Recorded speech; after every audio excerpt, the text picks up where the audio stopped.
Capítulo 3: A mentalidade anti-futuro. Na jornada rumo ao futuro que sonhamos, muitas vezes o maior obstáculo somos nós mesmos e nem percebemos. Foi exatamente esse o problema que Gessé demonstrou naquele encontro decisivo: uma mentalidade anti-futuro. Uma mentalidade que exclui da mesa justamente quem carrega o maior potencial de transformação. Quando Samuel perguntou se havia algum outro filho, Jessé respondeu que sim. Havia o caçula, mas ele não foi chamado porque estava no campo cuidando das ovelhas. A omissão não foi causal. Jessé não achava que Davi era realmente relevante o suficiente para estar ali. Poucas coisas são mais difíceis de se reconhecer do que uma mentalidade anti-futuro. Ela se esconde atrás de justificativas razoáveis e aparentemente sensatas. Foi o que Jessé fez. Deixou de fora o filho adolescente de personalidade forte, comportamentos constrangedores e falas inapropriadas. Era mais fácil manter o problema longe da mesa. No entanto, se a mentalidade anti-futuro não for confrontada, ela levará a líderes a uma visão presa ao passado, castradora da inovação e divorciada da nova geração. A seguir, refletiremos sobre algumas das principais características da mentalidade anti-futuro. Na jornada rumo ao futuro que sonhamos, muitas vezes o maior obstáculo não somos nós mesmos. Opa, corrigindo, na jornada rumo ao futuro que sonhamos, muitas vezes o maior obstáculo somos nós mesmos e nem percebemos. Rejeição ao que está em construção. Todos nós preferimos soluções rápidas e eficientes, pessoas já prontas para os desafios. Queremos projetos já consolidados, sistemas eficientes, resultados imediatos e funcionando perfeitamente. Qualquer erro ou prejuízo nos irrita. Qualquer ação que revele imaturidade nos desmotiva. Entretanto, se queremos construir algo novo, precisamos aprender a lidar com processos que envolvem riscos, testes, falhas e refinamentos. Davi não estava pronto, longe disso, mas só quem teve olhos para ver o que aquele rapaz imaturo poderia se tornar foi capaz de investir nele. E é disso que se trata a liderança, enxergar o potencial onde outros só veem problemas. Você não será capaz de formar pessoas se não enxergar o potencial que elas têm. É interessante que Jesus não disse aos discípulos para encontrarem novos discípulos, mas para fazerem novos discípulos. Alunos não vêm prontos, filhos não vêm prontos, sucessores não vêm prontos. Eles precisam ser formados, desenvolvidos por alguém que consegue ver o invisível, alguém capaz de discernir a grandeza oculta, até mesmo naqueles que ainda estão tropeçando no caminho. Se a mentalidade antifuturo não for confrontada, ela levará líderes a uma visão presa ao passado, castradora da inovação e divorciada da nova geração. Há estudiosos e tradições rabínicas que sugerem que Davi poderia ser fruto de um relacionamento ilegítimo, talvez até de um adultério cometido por Jessé. Essa hipótese é levantada com base em pistas como o Salmo 51:5, onde Davi declara: Em pecado fui concebido. Para alguns, isso explicaria a sua exclusão da reunião com o profeta. Ele representava uma parte da história que Jessé preferia esconder. A resposta de Jessé à pergunta do profeta carrega um tom de constrangimento, como se afirmar a existência do filho ausente trouxesse à luz algo que ele queria manter em segredo. O silêncio de Jessé sobre Davi pode revelar uma tentativa de esconder uma parte da própria história que ainda lhe causava dor. Mesmo que não haja confirmação literal dessa interpretação nas Escrituras, ela nos ensina algo profundo. Quando não lidamos com as nossas feridas e fracassos do passado, corremos o risco de projetar essa dor sobre os outros, de manipular situações e, sem perceber, podemos sabotar o futuro de quem Deus quer levantar. Você não será capaz de formar pessoas se não enxergar o potencial que elas têm. A vergonha não tratada se transforma em controle. E o controle nos faz tomar decisões que protegem nosso ego, mas matam o propósito. Ao tentar esconder Davi, Jessé quase perdeu a oportunidade de participar do que Deus estava prestes a fazer, algo grandioso e das implicações eternas. A verdade é que pessoas não curadas tendem muitas vezes a se tornar especialistas em impedir que os outros avancem. Por isso, é tão importante permitir que o Espírito Santo nos cure por dentro. Somente líderes curados conseguem liderar para o futuro. Eu sou profundamente grato por ser alguém forjado e desenvolvido em uma equipe liderada por alguém curado. Humilde, seguro e muito bem resolvido. Não é por acaso que meu pastor Carlito Paes certa vez afirmou: uma das razões pelas quais Jesus não se sentiu estressado é porque ele nunca teve medo da rejeição. Quando não lidamos com as nossas feridas e fracassos do passado, corremos o risco de manipular situações e, sem perceber, podemos sabotar o futuro de quem Deus quer levantar. A mentalidade anti-futuro parece protetora, mas é limitadora. Ela esconde, exclui, evita riscos e, com isso, paralisa o novo. A boa notícia é que essa mentalidade pode ser transformada. Você pode escolher ver com os olhos espirituais, com ouvidos atentos ao céu e com coragem para incluir até mesmo aqueles sobre qual ninguém tinha qualquer expectativa. O futuro pode estar na figura improvável que está fora da mesa. Esteja sempre aberto para aquilo que Deus está fazendo, mesmo que venha embrulhado em inexperiência, imaturidade, impetuosidade e imperfeição. Remoção de quem é diferente. Se você é pai ou mãe, sabe bem que dentro de uma mesma família, cada filho é um. Eles têm gostos e personalidades diferentes e geralmente torcem para times de futebol distintos. Ainda que compartilhem da mesma herança genética e dos mesmos hábitos cotidianos, as diferenças são evidentes. E é justamente isso, a identidade e singularidade, que compõe a beleza e a grandeza de cada um. Davi carregava características únicas. Além de ser o caçula e estar em uma fase de vida diferente, o texto bíblico faz questão de descartar um traço específico da sua aparência. Ele era ruivo. Ele era ruivo. Uau, eu não sabia disso. Ademais, Davi exercia na ocasião uma função distinta dentro da família. Enquanto seus irmãos estavam na guerra e tinham outras responsabilidades, ele cuidava das ovelhas. É possível concluir que Jessé preferiu formar uma reunião mais uniforme. Afinal, a uniformidade é mais previsível e fácil de ser controlada. É mais cômodo excluir quem pensa diferente ou age fora do padrão esperado. É impressionante como líderes inseguros e controladores confundem uniformidade com unidade. Apenas líderes muito seguros aceitam em sua mesa pessoas que pensam de forma diferente. O problema é que, quanto mais homogênea for uma equipe, quanto menos diversidade houver nela, menos criativa e inovadora ela será.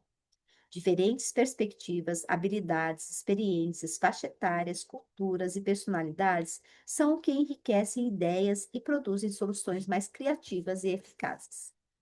Precisamos sim de unidade, mas unidade de visão, de propósito e de direção. Quando a Bíblia nos exorta a ter a mesma atitude de Jesus, ela está nos chamando a adotar a mesma postura humilde do Cristo. Afinal, se ele se submeteu à condição humana, humilhando-se até a cruz, como nós poderíamos viver com uma atitude arrogante? O orgulho divide uma equipe e a torna vulnerável, mas um grupo formado por pessoas diferentes e unidas por um propósito comum se torna forte, resiliente e vencedor. Precisamos de alianças fortes e vínculos profundos. Uma equipe formada apenas por pessoas muito parecidas diz mais sobre a limitação do líder do que sobre a força do grupo. Uniformidade em excesso não é sinal de unidade, é sinal de limitação. Quanto mais homogênea for uma equipe, quanto menos diversidade houver nela, menos criativa e inovadora ela será. Condenação do que é incompreendido. Recentemente, fiz uma viagem com o atual líder de adolescente da nossa igreja. No trajeto, pedi que ele colocasse uma playlist com músicas que eles estão ouvindo hoje. A verdade é que eu queria fazer uma média com o meu filho de 13 anos na próxima vez que o levasse para algum lugar de carro. Depois de alguns minutos ouvindo, acabei comentando: Mas onde está a música? O cara estava apenas repetindo algumas palavras em tempo recorde, talvez umas 200 em vez de 10 segundos. Eu até conseguia perceber ritmo, intensidade, alguma emoção, mas honestamente não encontrei melodia nem harmonia. Na hora, lembrei-me de quando eu ouvia o bom e velho rock and roll dos anos 80 e 90 e como meus líderes e pastores protestavam. Muitos diziam que era só barulho, e havia quem afirmava que aquilo certamente não vinha de Deus. E confesso, isso me irritava profundamente. Percebo como os comportamentos mudam completamente com o tempo. Percebe como os comportamentos mudam completamente com o tempo? Notou como é estranho que para nós, notou como o que é estranho para nós pode facilmente se tornar alvo de preconceito? Aquilo que não compreendemos nos incomoda, a primeira reação tende a ser a rejeição. Davi, naquela reunião com Samuel, simbolizava exatamente isso: alguém deslocado, culturalmente incompreendido, o mais novo em uma mesa composta por adultos, irmãos mais experientes, líderes e autoridades. Ele representava uma geração que os mais velhos não conseguiam entender. E vale lembrar, você não precisa ter 70 anos de idade para se sentir perdido diante da nova geração. Você sabia que, pela primeira vez na história do Brasil, convivemos com 7 gerações ao mesmo tempo? Segundo a PNAD do IBGE de 2023, esse fenômeno é fruto do aumento da expectativa de vida do brasileiro? Hoje estão entre nós os centenários, os builders, os baby boomers, a geração X, os milênios, a geração Z e, mais recentemente, a geração Alpha. O resultado? Tensão geracional. Cada grupo traz consigo uma cultura própria, valores distintos, linguagens novas e formas diferentes de enxergar o mundo. Quando olhamos para outra geração, é natural não entender a tecnologia que usam, as roupas que vestem ou a música que ouvem. Tudo parece estranho. Às vezes parece até que falam outro idioma. E convenhamos, não é dos mais fáceis de amar. Por isso, muitos líderes tentam arrancar da nova geração tudo aquilo que os incomoda. Mas a mentalidade anti-futuro não consegue discernir que precisa ser lapidado daquilo que simplesmente precisa ser acolhido. Excesso de praticidade. Davi pode ter sido vítima de um pragmatismo excessivo de Jessé. Na cabeça daquele pai, ele estava apenas organizando tudo da forma mais lógica possível, deixar fora da reunião com o profeta quem poderia causar algum desconforto. Jessé não queria nenhum tipo de problema, por isso excluiu da mesa quem provavelmente não seguiria o protocolo. A decisão pragmática busca ter tudo sob controle e foi assim, de forma prática e direta, que Jessé resolveu 2 assuntos com uma decisão só. Manteve Davi fora da conversa e ocupado com as ovelhas. A mentalidade antifuturo não consegue discernir o que precisa ser lapidado daquilo que simplesmente precisa ser acolhido. Se você é alguém que valoriza tempo e produtividade, provavelmente admira o pragmatismo. E com razão, pois em um mundo cercado por distrações, otimizar processos é uma virtude. Mas é necessário ter cautela e não levar o pragmatismo ao extremo, pois ele pode nos tornar superficiais. Sem esse cuidado, podemos ignorar nuances importantes, perder a criatividade ou negligenciar aspectos mais profundos envolvidos em nossa área de atuação, inclusive nas pessoas de nossas equipes. Alguém com mentalidade excessivamente prática pode preferir soluções rápidas e diretas para problemas complexos, muitas vezes deixando de lado aspectos éticos, emocionais ou sociais. Essa mentalidade pode gerar inflexibilidade de mudanças diante de mudanças inesperadas, ou resistência a abordagens mais complexas, que, embora ofereçam benefícios mais duradouros, exigem maior esforço. É necessário ter cautela e não levar o pragmatismo ao extremo, pois ele pode nos tornar superficiais. Na ânsia de resolver tudo de forma eficiente, podemos perder de vista o que Deus está fazendo fora do nosso planejamento. Jessé quase perdeu a oportunidade de participar do maior movimento divino daquela geração, simplesmente porque tentou facilitar as coisas. Nem tudo que é diferente precisa ser removido. Nem tudo que é complexo precisa ser simplificado. E nem todo incômodo precisa ser eliminado. Às vezes é exatamente esse desconforto que Deus usa para revelar o novo que deseja construir. Apego às formalidades. Se você observar atentamente, perceberá que vivemos um tempo em que muitos ambientes excessivamente formais e institucionalizados têm sido questionados, até mesmo em contexto que tradicionalmente exigiam formalidade. Recentemente, conversando com um amigo, executivo da Amazon, ele me contou como os novos executivos do setor tecnológico na cidade de São Paulo já não usam mais terno e gravata em boa parte das ocasiões. A informalidade tem ganhado espaço, especialmente em cenários que priorizam inovação e criatividade. Isso também se reflete nas formas de comunicação. O rádio e a TV, veículos de comunicação em massa de décadas passadas, adotavam um tom mais formal.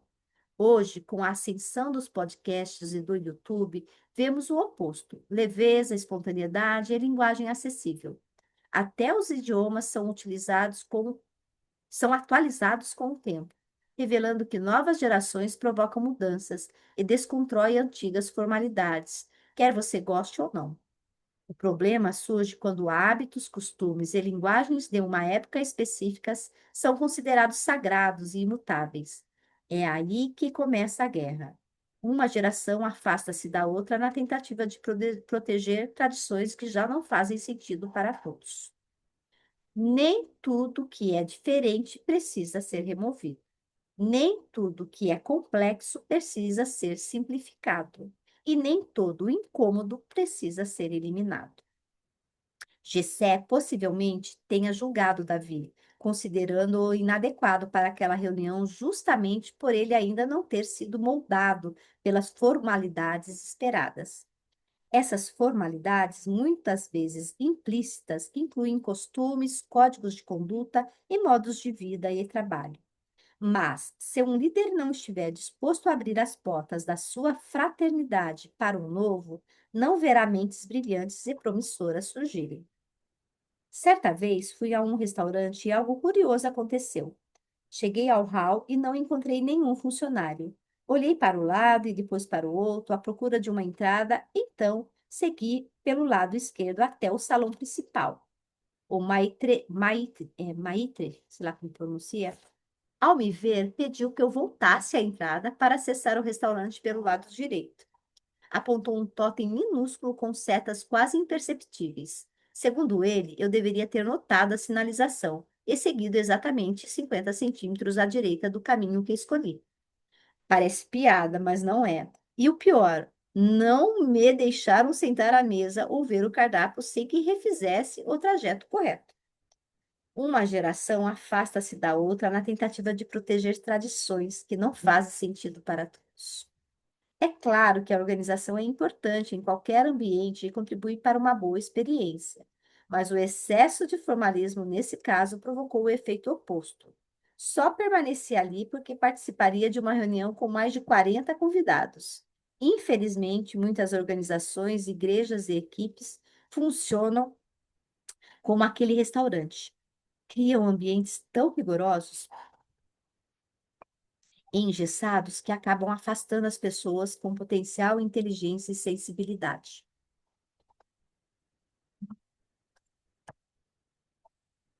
Intolerante aos erros, mesmo em frentes novas. Ambientes onde é proibido errar são carregados de tensão.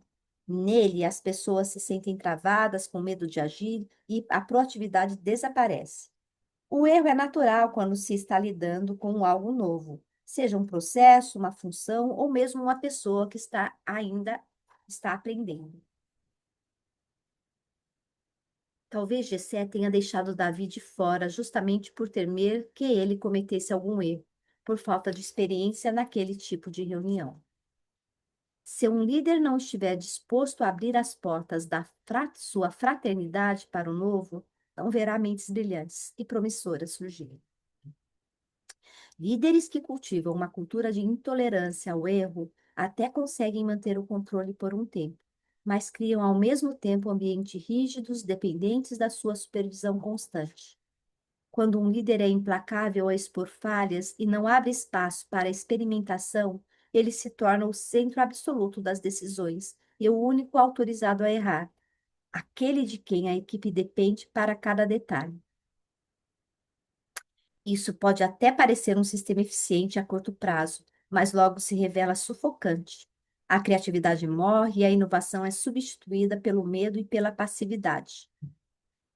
Por outro lado, líderes que entendem que o erro é parte do processo de evolução criam espaços seguros onde é possível experimentar, arriscar e aprender com os próprios equívocos. Ambientes assim se tornam férteis para o crescimento. Equipes com essa atmosfera pensam além do óbvio, desafiam o que é padrão e constroem soluções criativas. Os maiores avanços na história surgiram de tentativas que, em algum momento, incluíram falhas. Isso também se aplica à liderança cristã.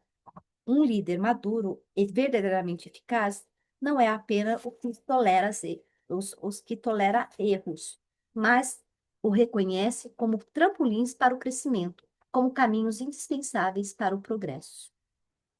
Projetos inovadores e ideias transformadoras brotam quando se valorizam os erros como oportunidades de aprendizado. Ambientes onde pessoas são incentivadas ao novo e a correr riscos são verdadeiros berços de criatividade.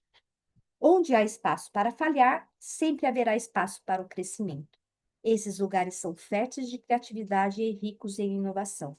Ambientes onde as pessoas são incentivadas ao novo e a correr riscos são verdadeiros berços de criatividade.